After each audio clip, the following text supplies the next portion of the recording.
अच्छा देखो, ये वाला जो हम लोगों ने बना लिया, इससे हमें ये पता लग जाएगा कि जो हम अलग ये बड़े पेज पर बनाएंगे कि आखिर नर्मदा कहाँ पर है, इससे टैली कर लेंगे। ठीक है। अब यहाँ पर देखो, जब हम लोग सतपुड़ा माउंटेन पढ़ रहे थे तो बार बार कुछ चीजों के नाम लिए गए थे और उनमें एक नाम था अमरकंटक का। ठीक है। तो पहले नंबर में हम क्या करते हैं, यहाँ पर आपको एक माउंटेन बना दें ऐसे,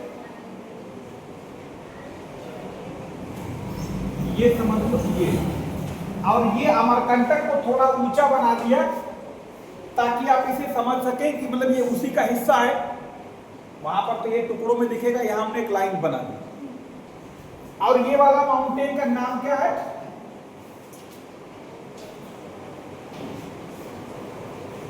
सतपुड़ा, और इसे पढ़ भी चुके हैं, पढ़ चुके ना।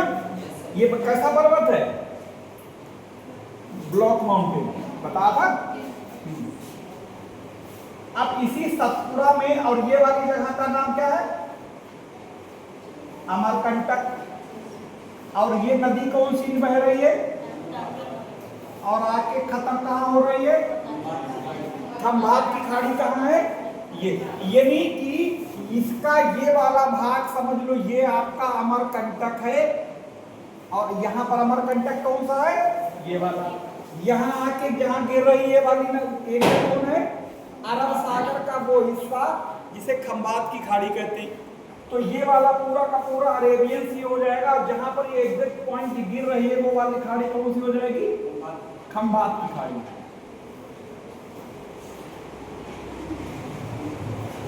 असल में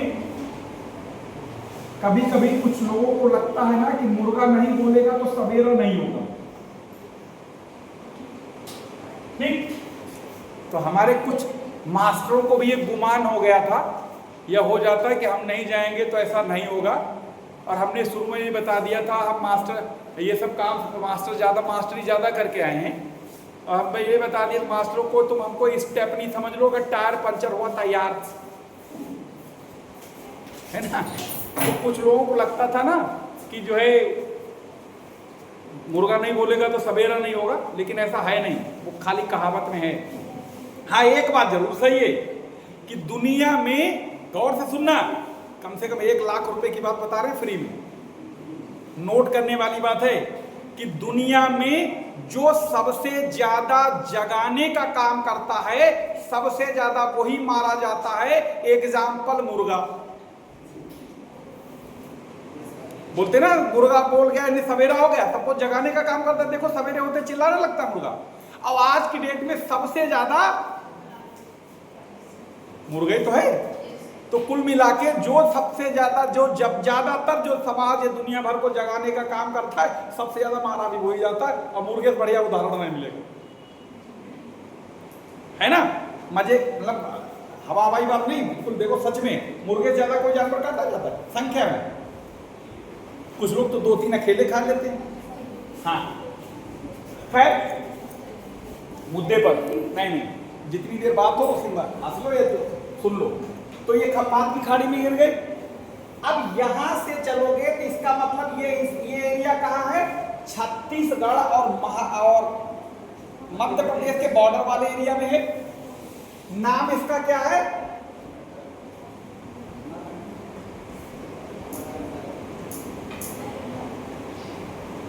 अमरकंटक।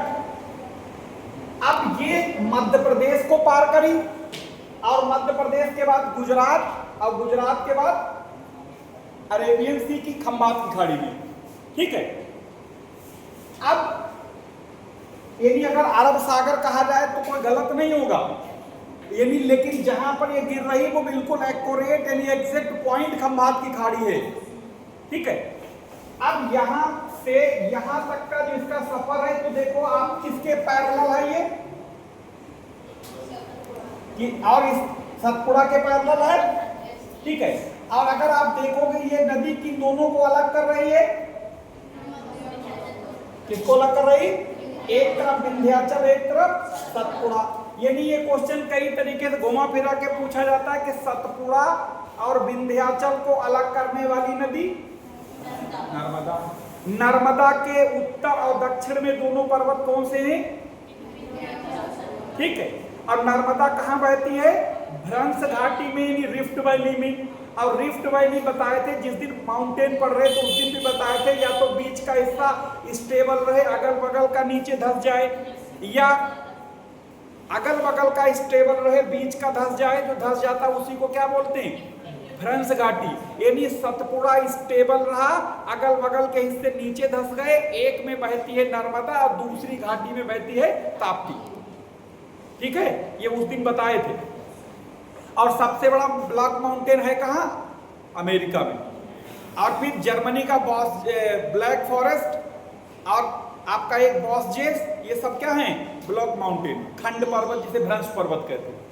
चलो अब देखो, यहां पर इसके किनारे कई सारे शहर पड़ेंगे, पहले तुम्हें निपटा लो। ठीक है, अब इसके शहरों पर अगर बात करोगे तो एक शहर यहां पर पड़ेगा और इसका नाम है जबलपुर। J for Jabalpur.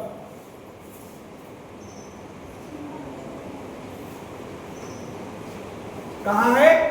मध्य प्रदेश में है। अच्छा, जबलपुर किस लिए फेमस है, कुछ आइडिया बता सकते हो? एक तो यहीं पर नर्मदा नदी धुआंधार वाटरफॉल बनाती है। ठीक, दूसरी बात, यहां पश्चिम मध्य रेलवे का हेडक्वार्टर है जबलपुर। तीसरी बात, जबलपुर में ऑर्डिनेंस फैक्ट्री है। ऑर्डिनेंस फैक्ट्री में क्या बनता है? कभी मिलिट्री की गाड़ी जाती हो, उस पर अगल बगल से ध्यान से देखना क्या लिखा होता है। देखो जबलपुर का टैग लगा हुआ है। इन्हीं जो मिलिट्री के ट्रक होते हैं यहाँ जबलपुर में बनते हैं।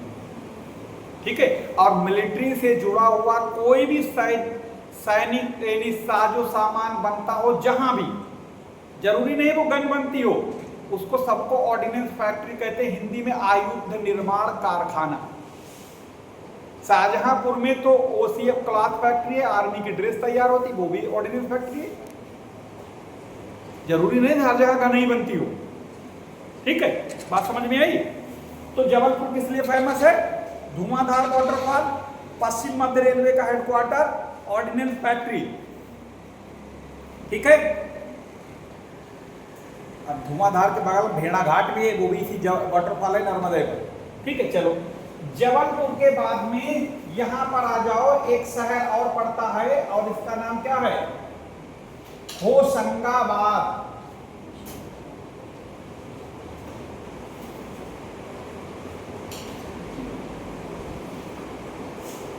ये भी मध्य प्रदेश का है। ठीक, यहां पर लिख लो सिक्योरिटी पेपर मिल, या हिंदी में लिख लो नोटों के कागज बनाने का कारखाना। वही सिक्योरिटी पेपर मिल लिख लो, ज्यादा बढ़िया रहेगा। ठीक, सिक्योरिटी पेपर मिल। क्या सिर्फ 23 लोग ही टेस्ट देंगे? नहीं, आप लोगों ने नहीं करे, लिखो ना इस पर। ठीक है, यहां पर क्या है? सिक्योरिटी पेपर मिल। अच्छा जरा ऐसे सुनो, एक मिनट, हर चीज को थोड़ा इसलिए टाइम लग जाता, लेकिन कोई बात नहीं।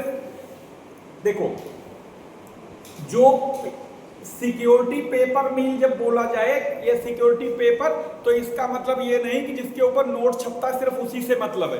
यानी सिक्योरिटी पेपर से वो सभी मतलब होंगे जो एज ए करेंसी यूज होते हैं। जैसे आप कोई प्लॉट खरीदते हो, फ्लैट खरीदते हो, खेत खरीदते हो, तो वहां पर स्टाम्प पेपर लगता है। और स्टाम्प पेपर कोई नॉर्मल पेपर नहीं होता है, ये पेपर का भी ये अलग विशेष किस्म का पेपर होता है। अगर ऐसा हो फर्जी वाला पेपर, यानी मतलब जो नॉर्मल पेपर, फर्जी पेपर तो खैर कोई नहीं होता है, मतलब जो ये कोई भी जिस पर हम लोग लिखते हैं, तो कोई भी आदमी बना ले। दूसरी बात, डाक टिकट देखते हो डाक वाले, वो भी विशेष कागज के होते हैं। आप पोस्टल ऑर्डर देखते हो, वो भी विशेष किस्म का कागज होता है। आप बैंक का चेकबुक देखते हो, वो भी विशेष किस्म का पेपर होता है। आप डिमांड ड्राफ्ट देखते हो, वो भी विशेष किस्म, यानी जो paper as a currency use होता है वो सब इसमें आता है। जरूरी नहीं नोट ही बनता हो। आपने देखा होगा जब बैंक जाते हो चेक लेके, तो वो पानी में लोग ऐसे कुछ रगड़ता है, पानी में लगे, उसकी अब जो भी पहचान होती है वो बैंक कर्मी जाने पीछे हो गए सबके साइन। तो कुल मिला के वो पेपर विशेष किस्म का होता है। और वो सारे पेपर, हाँ। उसके बाद में यहां पर आओगे, इसी नर्मदा के किनारे गुजरात में एक शहर मिलेगा भरूच। भरूच लिखा होगा या भरूच, भरूच होना चाहिए, बहुत गलत लिख गया, लेकिन चलो काम चलाओ। भरूच हिंदी में भरू, अंग्रेजी में भरूच, हिंदी में इसी को भड़ोच लिखते हैं, तो सही ये लिखा जाता है। तो लिख गया, हम काटना नहीं चाह रहे, ये लिखा जाता है, ठीक है। लेकिन चलो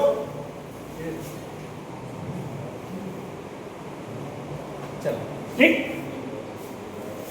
अब भड़ोच किस लिए जाना जाता है? पेट्रोकेमिकल के लिए, ताकि नदी के से जुड़े हुए कोई मसले बाकी ना रहे। उसके किनारे का शहर है, पेट्रोकेमिकल, रसायन, ठीक। अच्छा, खंभात की खाड़ी में गिर गई। अच्छा एक बात देखो, जहां पर ये नदी गिरती है जाके, उसे कहा जाता है हिंदी में नदी का मुहाना, और अंग्रेजी में इसे कहते हैं माउथ ऑफ रिवर। यानी जहां पर ये नदी ऐसा लग रहा है थूथूम डाले पानी पी रही समंदर में, यानी लग रहा है सब, देखो यहाँ के लग रहा है गिर रही इसमें, तो ये मान के चलो, तो इसे क्या कहेंगे? Mouth of river. और जहां से ये नदी जहां से नदी ये स्टार्ट हुई, इसे कहा जाता है हेड ऑफ रिवर, या उद्गम बिंदु, या जन्म स्थान, ठीक। अब अच्छा एक बात सोचो, आपने सुना होगा नर्मदा डेल्टा नहीं बनाती, ठीक। अच्छा अब ये सोचो डेल्टा कब बनता है? जब नदी की धार, नदी किसी सागर में जाके गिरने वाली होती। अब जब नदी किसी सागर के करीब में पहुंचती है, तो नदी की धारा में ढलान बिल्कुल लगभग ना के बराबर होता है। अगर पानी में ढलान बिल्कुल ना के बराबर होगा, तो जो सेडिमेंट आया है वो सब क्या होगा? वहीं पर सब गिरेगा जाके, क्योंकि अब आगे उसके ढोने की क्षमता नहीं रही। समंदर में गिरने के टाइम वो बिल्कुल एकदम बराबर जमीन मान के चलो कह सकते पहुंच जाती है। अच्छा जब यहाँ पर अगर जो ढलान कम होगा नदी में, तो इसका मतलब पानी की स्पीड कम होगी, और पानी की स्पीड कम होगी, जो सेडिमेंट होगा उसे जमने का टाइम मिल जाएगा। और अगर पानी और नदी के ढलान यानी स्लोप ज्यादा है, तो पानी की स्पीड ज्यादा होगी, तो पानी की स्पीड ज्यादा होगी तो ये मलबा होगा जो तो बहुत तेजी से अंदर की ओर फेंक देगा, जम पाएगा? नहीं जम पाएगा। तो नर्मदा कहां बह रही? रिफ्ट वैली में, यानी इसका आखिर तक स्लोप ज्यादा होने की वजह से स्पीड ज्यादा, इसीलिए यहां पर कोई भी सेडिमेंट जो जम नहीं पाता, जैसे सुंदरबन जैसा यहां पर दिखाई नहीं देता, ठीक है। अच्छा दूसरी बात, यहां पर एक बना लो कि ये ऐसे से डॉट डॉट करके धुआंधार वाटरफॉल लिख लिया था, नहीं लिखा था? बता दो हमने कि जबलपुर में कौन सा वाटरफॉल बनाती? धुआंधार, धुआंधार,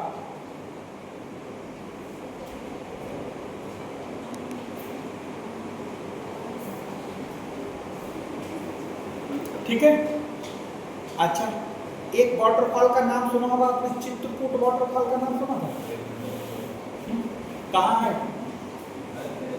इंद्रावती नदी पर है, जो कल गोदावरी की सहायक नदी थी। कल बताना भूल गए, हमें याद था आखिर टाइम पे, तो सोचा बताएंगे लेकिन भूल गए। इंद्रावती नदी पढ़े थे, उसी पर वो चित्रकूट वाटरफॉल है, और इसे भारत का नियाग्रा कहा जाता है। अब नियाग्रा असल में कहाँ है?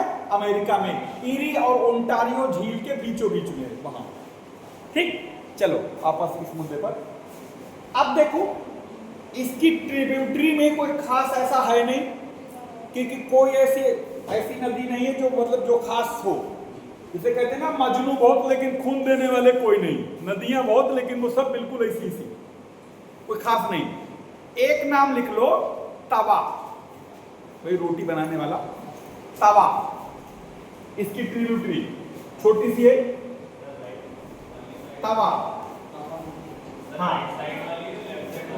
अरे तो कहीं मिला दो, इसमें कहूँ जगह कहाँ बची है, ठीक है। तब सुनो, तवा को किस लिए लिख रहे हो एक बात और बता दी।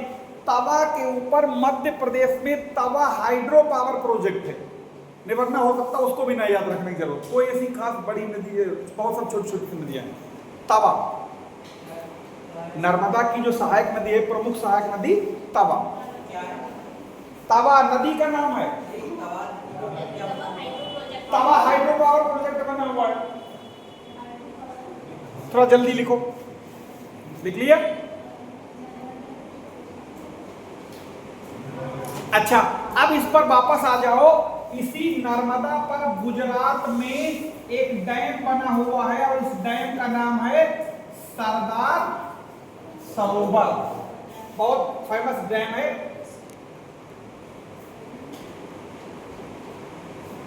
सरदार सरोवर जल विद्युत परियोजना।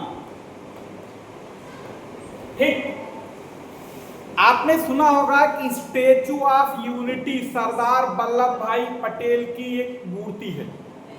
इसी डैम से, उसमें किताब में तो यही लिखा है, इस डैम से ये मूर्ति दिखाई देती है। इसका मतलब कुछ ही दूरी पर है। अब कितनी डिस्टेंस है ये नहीं पता, लेकिन फिलहाल इसी के इर्द गिर्द कहीं लगी है। ठीक, स्टैचू ऑफ यूनिटी है। तो ये डैम कौन सा है? Sardar Sarovar hydro power project है नर्मदा नदी। अब इसमें देखा होगा, जब भी कोई डैम बनता है तो वहां पर बहुत सारे डिस्टरबेंस होते हैं। जैसे मान लो ये कोई नदी बह रही है और यहाँ पर डैम बना है, तो डैम बना तो यहाँ पर बहुत बड़े पैमाने पर पानी को स्टोर करना पड़ेगा। अब स्टोर करना पड़ेगा तो सीधी सी बात है, ये पूरा का पूरा एरिया जलमग्न हो जाएगा। यहाँ पर बहुत सारे गांव या लोग आबादी होगी, वो कहाँ जाएगी? उनको हटना पड़ेगा यहाँ से। तो एक नाम सुना होगा मेघा पाटेकर का, नहीं सुना तो हम कैसे सुन लेंगे? मेघा पाटेकर नर्मदा बचाओ आंदोलन से जुड़ी हुई एक सामाजिक कार्यकर्ता थी। ठीक है, तो कभी पूछ लेना, जिससे सुनते होंगे चिपको आंदोलन के जनक कौन थे? सुंदरलाल बहुगुणा। हाँ, जिसे एक इपको आंदोलन चला था कर्नाटका में। ठीक है, तो इसी तरीके से आपका ये नर्मदा बचाओ आंदोलन, यानी अगर बिजली डैम बन रहा है ठीक है, लेकिन जब डैम बनेगा बिजली तो मिलेगी लोगों को, लेकिन जिनके घर डूब गए, खेती डूब गए, वो कहां जाएं? उनके लिए भी तो व्यवस्था होनी चाहिए कहीं। ठीक है, तो वो कभी पूछ ले मेघा पाटेकर मतलब नर्मदा बचाओ आंदोलन से जुड़ी हुई सामाजिक कार्यकर्ता। ठीक है, हाँ, नर्मदा का काम खत्म। इस पर डैम हो गया, शहर हो गए, रिफ्ट वैली बहती, पैरेलल बहती, इसकी ट्रिब्यूटरी हो गई। अब इसी के साथ में इसके बगल में एक दूसरी नदी है, उसका नाम क्या है? ताप्ती। आप अपने एटलस में देखिए, जहां पर सतपुड़ा पर्वत लिखा हुआ है वहां पर लिखा होगा बैतूल की पहाड़ियां। एक मध्य प्रदेश का जिला भी है बैतूल। देखो मिला, मिला कि नहीं मिला? मिला बैतूल हिल्स? एटलस तो लेके आना नहीं है लोगों को ना। अरे उसमें कहाँ मिल जाएगा पहाड़ी, इसमें ढूंढ लिया। देखो यहाँ कहीं देखो बैतूल हिल्स लिखा हुआ है, क्या लिखा? बैतूल पठार लिखा नहीं, देखो ये बिल्कुल एकदम लिख लिया ना। अच्छा, यहाँ पर देखो, अब इसके पास में इसके पैरेलल एक नदी ये बह रही है,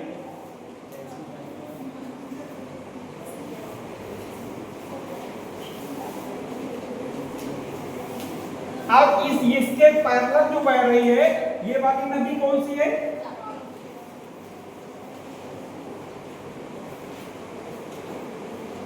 ताप्ती।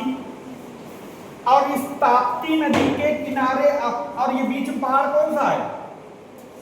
सतपुड़ा, जैसे वहां बताया था। इस ताप्ती नदी के ऊपर एक शहर बसा हुआ है गुजरात का, बहुत फेमस,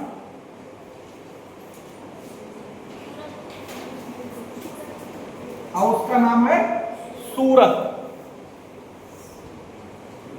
कौन सा शहर है? सूरत। किस लिए फेमस है? यहां पर हीरा रिसर्च सेंटर भी है, हीरो की कटिंग और इन हीरे के कारोबार के लिए और टेक्सटाइल के लिए। दो बातें दोनों लिख लो साथ साथ। इन सूरत फेमस है सूती वस्त्र के लिए और टेक्सटाइल के लिए।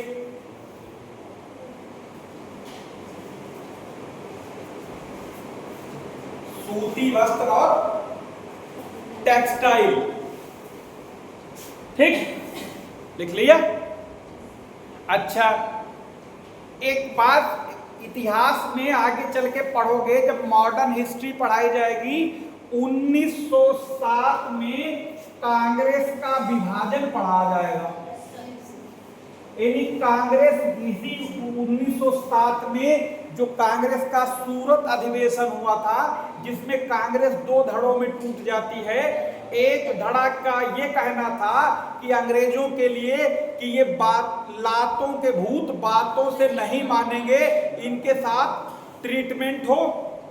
दूसरा वाला, और एक लोग जो नरम दल का के लोग थे सोच के, वो ज्यादातर उम्रदराज लोग थे, तो उनका ये मानना था कि मतलब बुद्धि विवेक से किसी तरीके से इनको हटा जाए। यानी दोनों का मकसद भारत से अंग्रेजों को बाहर करना, बस तरीका अलग अलग। जैसे तिरंगा में राजकुमार और नाना पाटेकर का काम होता गेंडा स्वामी को तहस नहस करना, बस उनका काम होता पहले बात फिर मुलाकात और जरूरत पड़े तो लात। और नाना पाटेकर कहता कि पहले लात फिर बात और जरूरत पड़े तो मुलाकात। सुना डायलॉग? इसलिए कहने का मतलब ठीक वैसे नरम दल और गरम दल वालों की सोच थी कि एक का मतलब था कि इनको ये ऐसे नहीं जाने वाले हैं, दूसरे दोनों विरोधी अंग्रेजों के, आपस में कोई वो नहीं था, लेकिन काम करने का तरीका अलग। ठीक, तो वही वाला अधिवेशन है 1907 में। चेयरमैन कौन थे? अध्यक्ष रास बिहारी, आगे बताओ। हाँ, जो भी ठीक। अच्छा, जब ये दोनों यहां अलग हुए और फिर 1916 में दोनों फिर से एक हो गए, वो अधिवेशन कहां हुआ था? लखनऊ में। उसके अध्यक्ष थे अंबिका चरण मजूमदार। ठीक, ये तो इतिहास की बातें होंगी, हम लोग जागृति पर ही रहो ज्यादा। ठीक, ये साथ बता इसलिए दिया, उससे रिलेट करके याद रखें, यही वही सूरत है। ठीक है, लिख लिया। अब सुनो, इसके ऊपर अगर ट्रिब्यूटरी के उसके डैम की बात करेंगे, गुजरात में इसके ऊपर एक डैम बना हुआ है, उस डैम का नाम है उकाई। क्या नाम है? किसके ऊपर? ताप्ती नदी के ऊपर। उकाई हाइड्रो पावर प्रोजेक्ट है, गुजरात में है। नदी का नाम ताप्ती, शहर का नाम सूरत। ठीक, डेल्टा वो भी नहीं बनाती, डेल्टा ये भी नहीं बनाती। पश्चिम की ओर वो भी बहती, पश्चिम की ओर ये भी बहती। दोनों में अंतर, सवाल अगर पूछा जाए कि भारत पश्चिम की ओर बहने वाली सबसे बड़ी नदी, तो उसमें नर्मदा ताप्ती दोनों विकल्प दिए जाते। बहुत सारे स्टूडेंट सोचते कोई भी लगा दो, दोनों बह तो रही हैं पश्चिम की ओर, लेकिन उसमें यह लगा हुआ है कि पश्चिम की ओर बहने वाली सबसे बड़ी जब पूछे तो नर्मदा। ठीक, हाँ, क्या हुआ? इंडस कैसे पश्चिम की ओर बहती बताइए। उसमें पश्चिम की ओर बहने, सुनिए तो मेरी बात तो सुनो, उसमें भारत में पश्चिम की ओर बहने वाली, तो वो भारत से ज्यादा चीन और नेपाल पाकिस्तान में बहती है। भारत में तो इंडस की कुल लंबाई 709 किलोमीटर है ना। अब सुनिए, आपके सवाल का जवाब देखो, यहाँ पर एक कदम पीछे, यहाँ देखो। अगर आप इंडस को ये ले ले तो एक सेकंड के लिए इसे बनाना नहीं किसी को। सुनो, देखो यहां से इंडस निकलती है, चीन है ये, और इंडस बहती कैसे? ऐसे बहती है, तो ये पश्चिम की ओर तो कैसे भी नहीं हो रहा। और यहां से ही नामचा को नंगा पर्वत से ऐसे आती, इंडस का डायग्राम ऐसे है, आप एटलस में देखो, तो जो पश्चिम की ओर तो कैसे भी नहीं हो रही। ये अगर हाँ देखा जाए, ये उत्तर पश्चिम हो इसकी डायरेक्शन। अब वो भी सिर्फ भारत में कितनी बहती? मुश्किल 709 किलोमीटर, बाकी तो सब चीन और नेपाल पाकिस्तान में बहती है। ठीक है, कहां पर थे हम लोग? आगे ये ठीक नोट कर लिया। अच्छा, एक नदी हम लोग पढ़ चुके हैं, ये बता इसलिए आपने देखा होगा, एक नदी पढ़े थे गंगा की ट्रिब्यूटरी सोन, याद करो। वो सोन यहीं से निकली थी और ऊपर की ओर पटना में जाके गंगा से मिल रही थी। तो हमने बताया था यहाँ पर सेंट्रीफ्यूगल ड्रेनेज सिस्टम देखने को मिलता है, याद करो पहली क्लास में। सेंट्रीफ्यूगल का मतलब बाहर की ओर जो अलग, तो यहाँ देखो कई नदियां, एक तो इधर देखो ये नर्मदा निकल गई, यहाँ से उधर गई, और बगल से यहाँ से महानदी भी निकलती है। तो इसीलिए ये सोन को भी ध्यान रखना, हालांकि से पढ़ चुके हो कि ये गंगा की ट्रिब्यूटरी है और वो भी अमरकंटक से ही निकलती है। अब इसी सोन की ट्रिब्यूटरी थी रिहंद, जिसके ऊपर रिहंद हाइड्रो पावर प्रोजेक्ट, याद रहेगा। तो ये बड़ा इंपॉर्टेंट जगह है, यहाँ से नदियां निकलती, वो भी अलग अलग डायरेक्शन में बहती है, वरना हिमालय से तो सब एक ही तरफ आ रही थी ना। बात समझ नहीं आई? किसी तरीके कोई कंफ्यूजन? तो चाहे तो यहां से ये बना दें आप इधर को,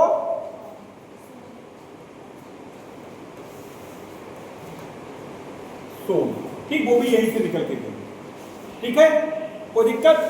सब ठीक है? अच्छा, यहां तो जगह नहीं बची थोड़ी सी, अगर आप बनाना चाहें तो यहीं से इसके थोड़ा सा अलग हट के बना लें।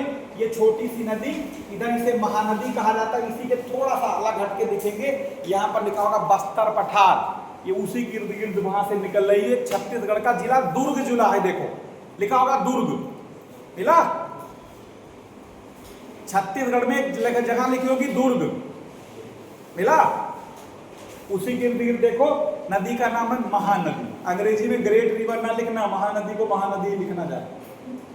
हाँ, और इसके ऊपर एक हीराकुंड डैम बना हुआ है, कटक शहर बसा हुआ है, उसके लिए कुछ हमारे साथ अलग से करने में टाइम खराब हो रहा है, उसे छोड़ ही दो। उसकी छोटी एक सहायक नदी है, उसका नाम है तेल, ठीक है। हाँ, ये दोनों हो गई, कोई तरीके कोई दिक्कत? इसका ऑटो फोटो जो लेना हो बाद में ले लेना, इसको मिटा नहीं रहे। अब हम लोग नदियों से अलग हटके थोड़ा सा, नदियों में अब बहने के लिए चाहिए पानी, और पानी के लिए चाहिए बरसात, और बरसात के लिए चाहिए मौसम, और मौसम के लिए मानसून। बरसात होगी नहीं तो नदियां बहेंगी कहां से? तो बहेंगी कैसे? ठीक है, तो आ जाओ।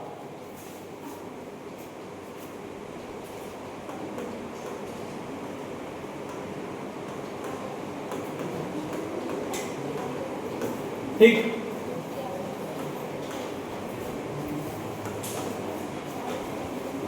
देखो पहले इसे इसको जान लो, बाद में आगे करते हैं।